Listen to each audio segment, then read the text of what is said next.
Hello again, everyone. David Peters back with you from Oak House Recording in Pasadena, California.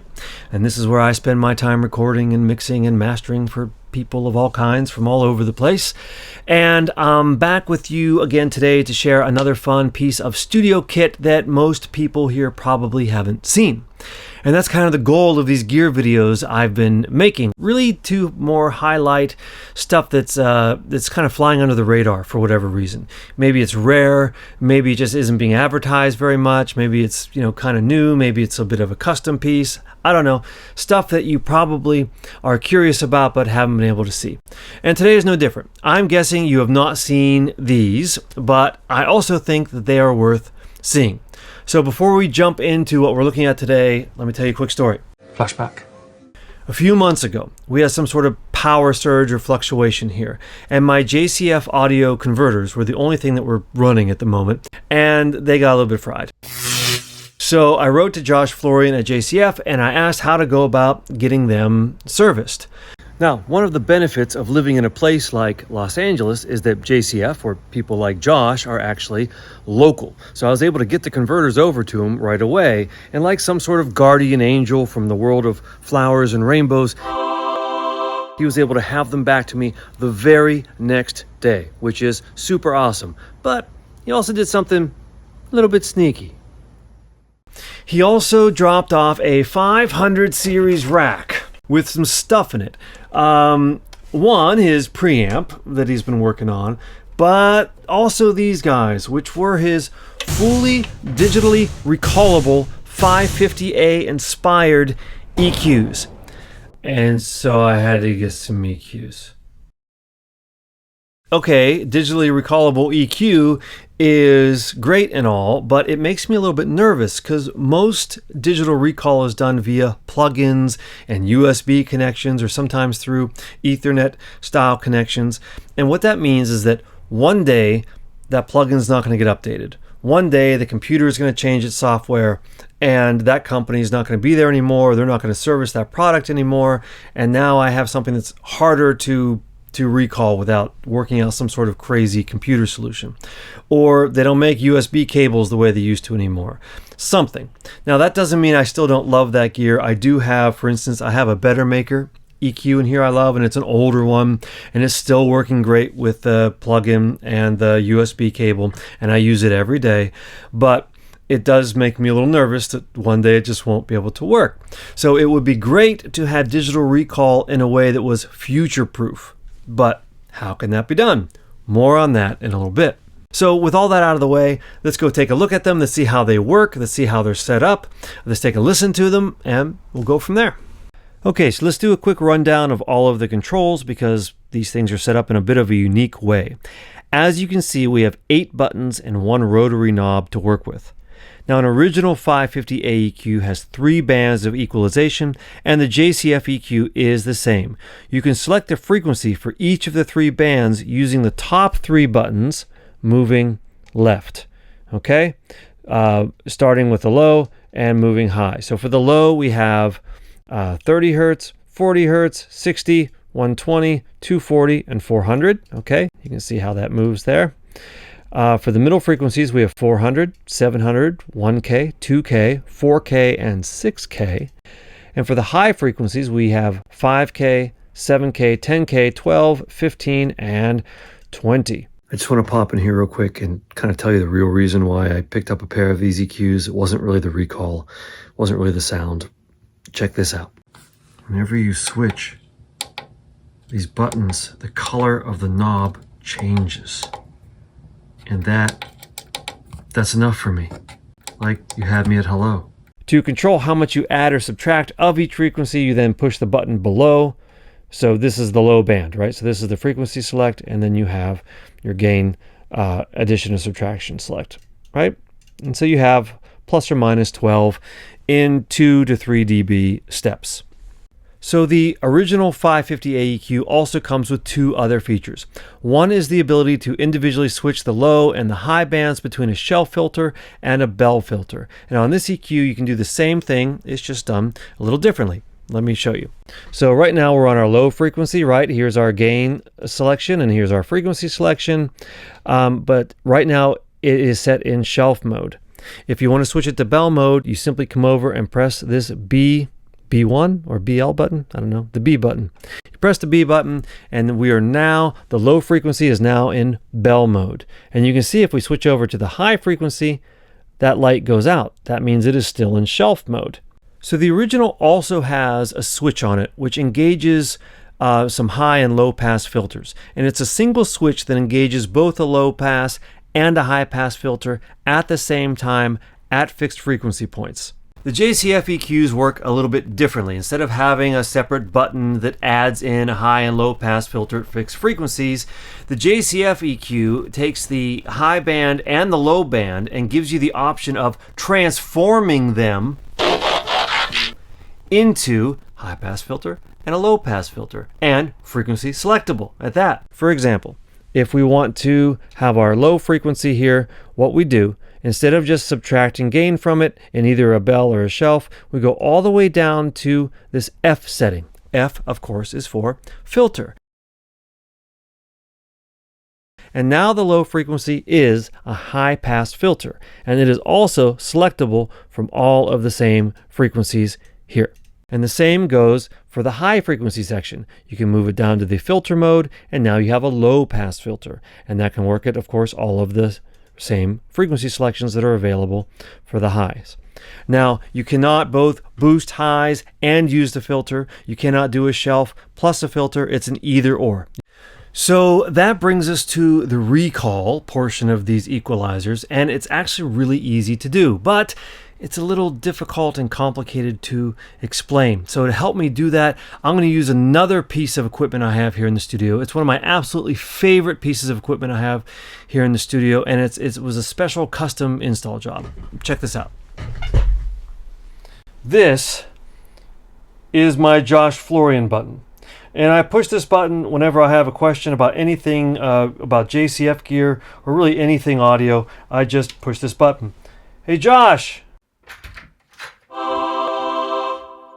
So now let's talk about the recallability of these, because it's not done the way other companies are doing it. So can you walk me through those real quick and explain how that works? But there's really three different control layers. There's a module sort of acts as a master, as like a web page interface, and it connects up to your Wi-Fi and whatever your studio is or what have you. If you want to store just in a little text file. Stores for 100 modules, so you can have 100 of these things in a studio and just take all the settings, and it all just goes in one little text file if it's for a project or something. Another way is it's like I said, it's OSC controllable. So if you have like some sort of template or a workstation that works over OSC, you can use sort of generic plugin control parameters that sort of move the knobs around or whatever, and they'll all come right back. That's the second way, and the one that I'm most proud of, that's easiest, that doesn't require much of anything, is just what's called Bell 202 modulation, which is it basically sounds like a modem. So if you go to the utility page when it says pulse out or whatever, just select that, and out of the unit will come a short little stream like. So if anyone's ever used the dial-up modem before, it's kind of what it sounds like, but it's very short-lived. You just play out this pulse. If they're networked together, we're not networked right now, but if they're networked together, you can just hit pulse on one and they will all go at the same time. Even if they're out, you see it'll jump in just to get the pulse out. And then, so if you're in bypass, it'll still work. The module is always listening for this modulation stream coming into its input. So if at any point you play your workstation back and run over this little blip in there, it will call up your settings, and that's it.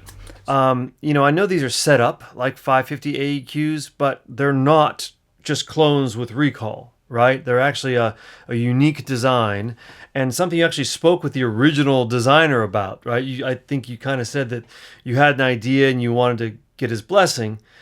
So can you explain to us just what's different about these compared to the originals? I did have a conversation with Saul very near his passing. We're talking about the proportional Q idea and stuff, and I decided to sort of take the idea and do something a little bit different with it.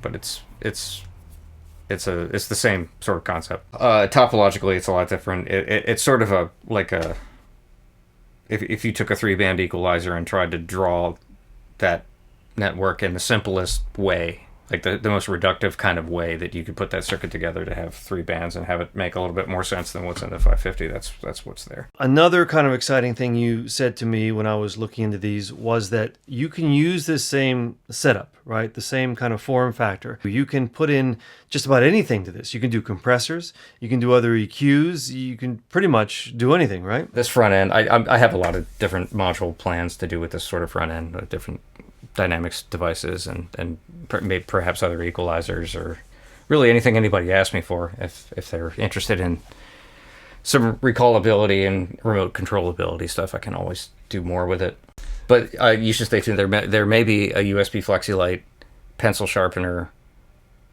module coming at some point with my other joke company that I have. Okay, everyone, say goodbye to Josh. Josh, say goodbye, everyone. Okay, so I have a song up here. It's unmixed, but it just has several different instruments going on in it, so we can jump around and hear the EQ in several different ways. The song sounds like this.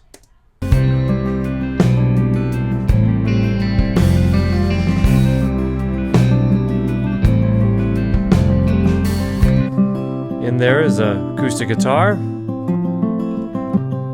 Sounds pretty good as it is, but let's just use this as an experiment. Let's just assume that maybe it's a little bit too thick or something. I don't know. So we're going to do a 120 shelf. Let's just dip 2 dB out. Now it's a busy mix. We want it to punch through a little bit. Let's go over to the 2K setting.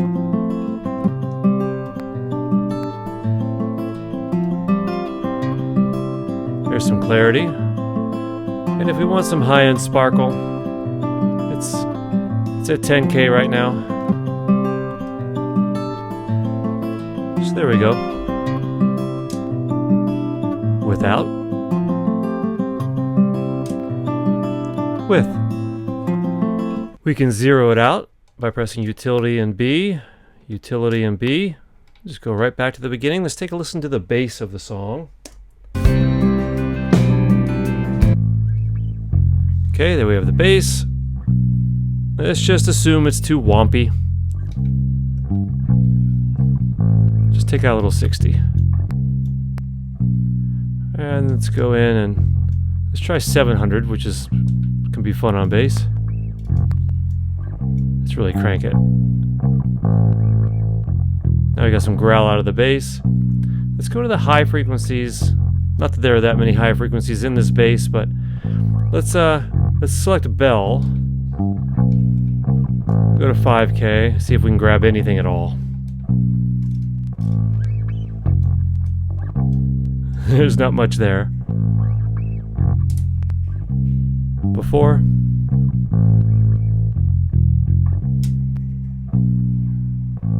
After. Let's take a listen to some kick and snare. We'll have kick over on this guy and snare over on this guy. And I'm just going to move stuff around, see what it sounds like.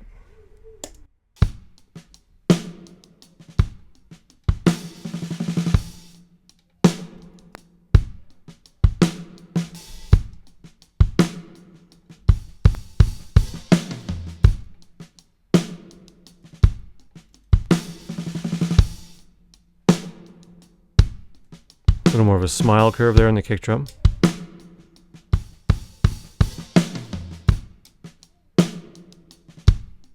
Alright, let's try the snare.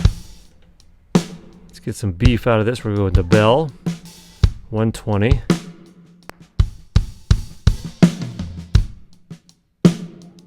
There we go.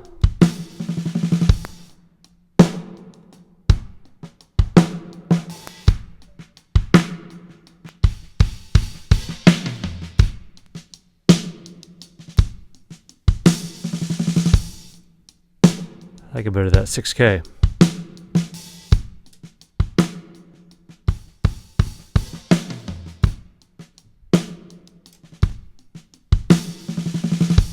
Sounds better. Okay, let's jump over to a microphone. I believe it's an old RCA 44 just sitting in the middle of the kit. So this is like a whole drum kit picture. Let's take a listen to this. Let's see what 30 and 40 sound like. Let's boost it way up. There you go.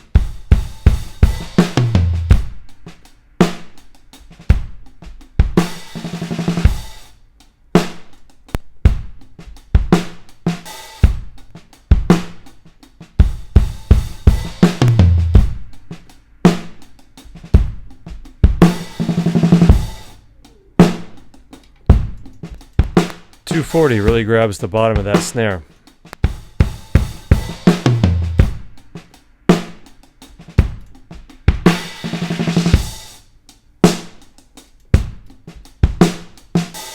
Big fan of that 6K. Let's go way up to the 20.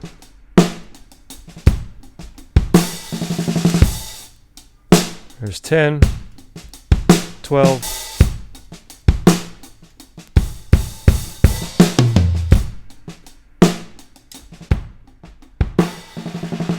Without it.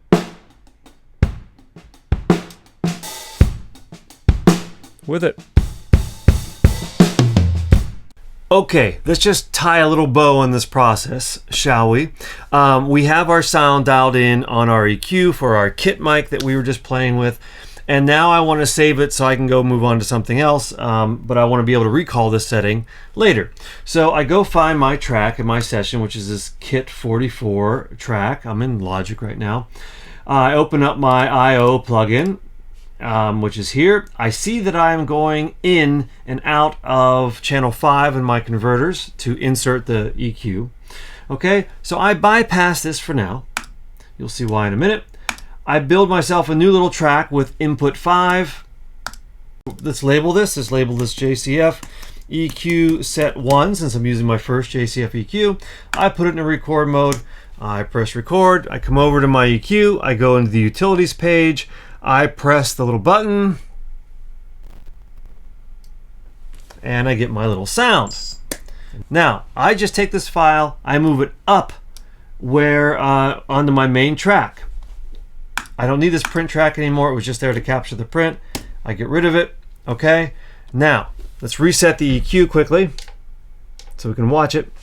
So now, next time I open up this song, I can see if I have any of these little blue tracks at the end, which tells me that I have used the JCF EQs and they need to be recalled. So I just put them up on the same track because now everything there is going through the I/O plugin. So now I simply just press play. And there it is. The EQ has recalled its settings. I can now go back and mix my track with all my same settings. Well, there you have it. A fresh take on a classic design. A fresh take on how to do digital recall of analog equipment. So what do you think? Do you prefer this new way of thinking about digital recall, or do you like, working with plugins where you get a lot more flexibility and being able to work directly from the computer? Or do you like the future-proof, simplistic design of what JCF is doing? I would love to know if you like it as much as I do. Let me know in the comments. Also, what did you think about how it sounded?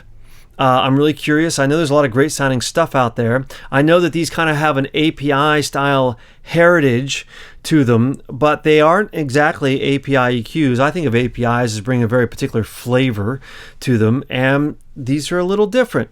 JCF's motto is ruining audio less, and I really think that Josh's designs really hold true to that motto.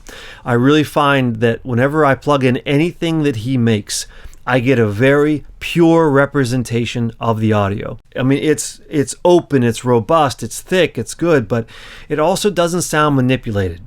A lot of times in the modern studio world, because digital recording is so clean, we're always trying to add harmonics, we're always trying to add flavor, we're always trying to add vibe.